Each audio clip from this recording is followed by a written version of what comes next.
अखिलेश जी, कल राहुल जी ने रायबरेली से नामांकन किया, लेकिन प्रधानमंत्री मोदी जी ने कहा कि वो वायनाड से हार रहे हैं, इसलिए अमेठी हारने के बाद रायबरेली देखा। बहुत से उदाहरण है, नेता दो लोकसभाओं से लड़ते हैं। हम भी 2 लोकसभा से लड़ चुके हैं, नेताजी भी 2 लोकसभा से लड़ चुके हैं, प्रधानमंत्री जी भी 2 लोकसभा से लड़ चुके हैं। तो ये ऐसा नहीं है, रिकॉर्ड मतों से इस बार राहुल गांधी जी और रायबरेली दोनों जीतने जा रहे हैं। स्थानीय मुद्दे की बात, अगर विपक्ष जब जीत जाता है तो नए कपड़े पहन के शपथ लेने चले जाते हैं और हार जाते हैं तो ईवीएम पे देखिए, इस बहस के में हमें उलझना नहीं है। ये लड़ाई लंबी है और इतनी लंबी है कि इसके लिए संघर्ष लगातार चलता रहेगा। और आप लोगों की जानकारी के लिए, क्योंकि आप जानते हैं वो बातें, जर्मनी ऐसा देश है जो हमसे बहुत संपन्न है, आर्थिक रूप से, सामाजिक रूप से, पर कैपिटा इनकम से, और दुनिया का बहुत ताकतवर देश है। वहाँ पर ईवीएम इस्तेमाल करना अनकॉन्स्टिट्यूशनल माना जाता है। अगर ईवीएम से वोट पड़ेंगे तो अनकॉन्स्टिट्यूशनल होंगे।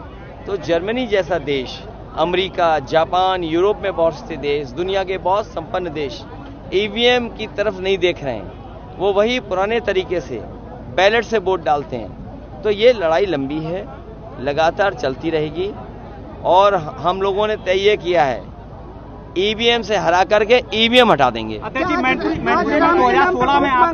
ईवीएम से हरा के और ईवीएम हटा देंगे।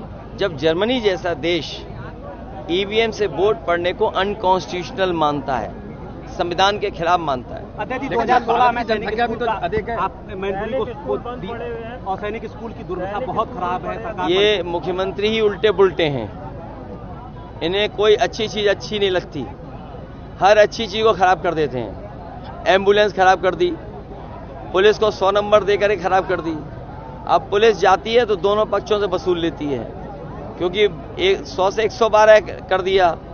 जो गिनती बढ़ाई मुख्यमंत्री जी ने, पुलिस को लगा कि उन्हें रेट बढ़ा देना चाहिए, तो रेट बढ़ गया। सैनिक स्कूल, ये वो सैनिक स्कूल था जो फौज में बड़े बड़े पदों पर पहुंचाता और नौजवानों को अफसर बनने का मौका मिलता। वो सरकार जो अग्निवीर जैसी टेम्पररी नौकरी ला रही है, वो सैनिक स्कूल को कैसे स्वीकार कर सकती है? समाजवादियों की सरकार बनेगी, एमपी जीतेंगे, यहां से सैनिक स्कूल पहले की तरह चलेगा, जिससे बच्चों का भविष्य बने और देश में अच्छे अफसर बनकर के मैनपुरी से जाएं और देश की रक्षा करें। थर्ड फेज का चुनाव है, आप कितनी सीटें मान रहे हैं समाजवादी पार्टी? 2 फेसों में तो जनता ने बीजेपी को पलट दिया, इसीलिए 400 पार का नारा भूल गए, भाषा बदल गई उनकी। ये तीसरे चरण का जो चुनाव होने जा रहा है, इसमें सफाया भी होगा, 7 समुंदर पार फेंक दिए जाएंगे हार आकर के।